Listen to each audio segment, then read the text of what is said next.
নমস্কাৰ এই মুহূৰ্তত আহি পৰিছে আজিৰ কেইবাটাও গুৰুত্বপূৰ্ণ খবৰ। অসমৰ মুখ্যমন্ত্ৰী ডক্টৰ হিমন্ত বিশ্ব শৰ্মাই লাখ লাখ মহিলা গোটৰ একাউণ্টত সোমাই দিব 10,000 কোটি টকা। মহিলা উদ্যমিতা আঁচনিক লৈ এটা নহয় দুটা নহয় অসমৰ মুখ্যমন্ত্ৰী ডক্টৰ হিমন্ত বিশ্ব শৰ্মাই কেইবাটাও ডাঙৰ সিদ্ধান্ত গ্ৰহণ কৰিছে। লগতে অৰুণোদয়ৰ প্ৰতিজন হিতাধিকাৰী বেংক একাউণ্টত 250 টকাকৈ প্ৰদান কৰা হ'ব।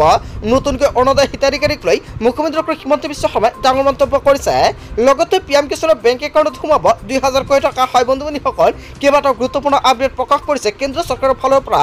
সকলোৱে ৱেইট কৰি আছে পিএম কিষাণৰ 20 নম্বৰ কিস্তিৰ ধনৰাশি কেতিয়া প্ৰদান কৰা হ'ব। হয় বন্ধু-বান্ধৱীসকল, আপোনাৰ একাউণ্টত আপুনি পোনপটীয়াকৈ লাভ কৰিব পিএম কিষাণৰ ধনৰাশি। ৰেচন কাৰ্ড থাকিলে জনতাই লাভ কৰিব 5টা সুবিধা।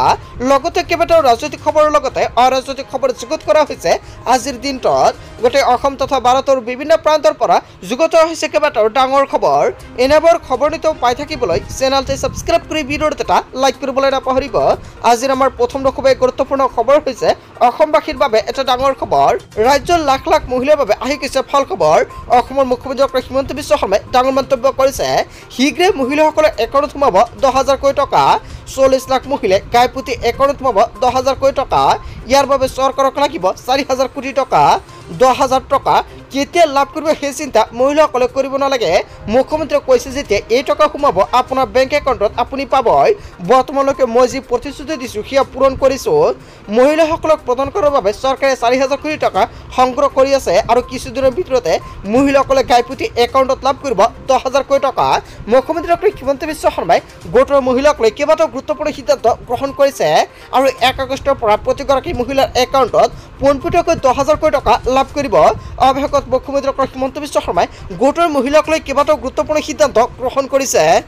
তাৰপিছত অসমবাসী ৰাজুক জনাইছোঁ আমাৰ পৰৱৰ্তী খুবেই গুৰুত্বপূৰ্ণ খবৰ। লগতে ডাঙৰ খবৰ, অৰুণোদয় হিতাধিকাৰীসকলৰ বাবে অত্যন্ত গুৰুত্বপূৰ্ণ এই সভা। লাখ লাখ অৰুণোদয় হিতাধিকাৰীৰ বাবে এটা ডাঙৰ খবৰ আহি পৰিছে। আপুনি জুন আৰু জুলাই মাহত অৰুণোদয় আঁচনিৰ 250 টকা পোৱা নাই নেকি? অৰুণোদয় লাভ কৰা আৰু বঞ্চিত সকলোৱে এই সভাত পঞ্জীয়ন কৰিব লাগিব নিজৰ নাম, অন্যথা আপুনি আকৌ নাপাব অৰুণোদয় আঁচনিৰ 250 টকাকৈ। পুৰণা অৰুণোদয় পোৱা সকলো কৰিব লাগিব পঞ্জীয়ন। বহু পুৰণি হিতাধিকাৰীৰ নাম কৰ্তন কৰা হ'ব অৰুণোদয় তালিকাৰ পৰা। অৰুণোদয় তৃতীয়ত নাথাকিব চৰকাৰী চাকৰি পোৱা লোকসকল। হয় বন্ধু-বান্ধৱীসকল, যদি আপুনি অৰুণোদয় আঁচনিৰ টকা পাই আছিলে আগতে, এতিয়া আপোনাৰ একাউণ্টত টকা আপুনি নাপায় নেকি? তেনে ক্ষেত্ৰত আপোনাৰ নামটো কৰ্তন কৰা হৈছে তালিকাৰ পৰা। একৈটা সমষ্টিত 40,000কৈ নতুন অৰুণোদয় হিতাধিকাৰী নিৰ্বাচিত কৰিব চৰকাৰে। ঘৰত ৰেচন কাৰ্ড থাকিলে আপুনি অৰুণোদয় আঁচনিৰ বাবে কৰিব পাৰিব আবেদন। অতি শীঘ্ৰে নতুনকৈ আপুনি আবেদন কৰক, অন্যথা অৰুণোদয়ৰ টকা আপুনি নাপাব। ৰেচন কাৰ্ড থকা সকলো মহিলাক নিৰ্বাচন কৰা হ'ব অৰুণোদয়ৰ বাবে। যোৰহাটত মুখ্যমন্ত্ৰী ডক্টৰ হিমন্ত বিশ্ব শৰ্মাই ডাঙৰ মন্তব্য কৰিছে। যিসকল ব্যক্তিৰ অৰুণোদয় তালিকাৰ পৰা নাম কৰ্তন গৈছে সেইসকল ব্যক্তি নতুনকৈ আবেদন কৰিব লাগিব, কিয়নো বহুতো হিতাধিকাৰীৰ নাম কৰ্তন কৰা হৈছে তালিকাৰ পৰা।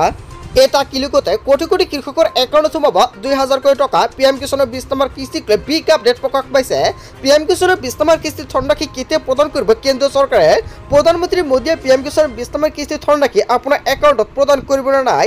জুন মাহত একাউণ্টত সোমাবলগীয়া গৈ আছিলে পিএম কিষাণৰ ধনৰাশি, কিন্তু জুন মাহত প্ৰদান নকৰিলে আৰু জুলাই মাহতে এতিয়ালৈকে ডেট প্ৰদান নকৰিলে প্ৰধানমন্ত্ৰী মোদীয়ে।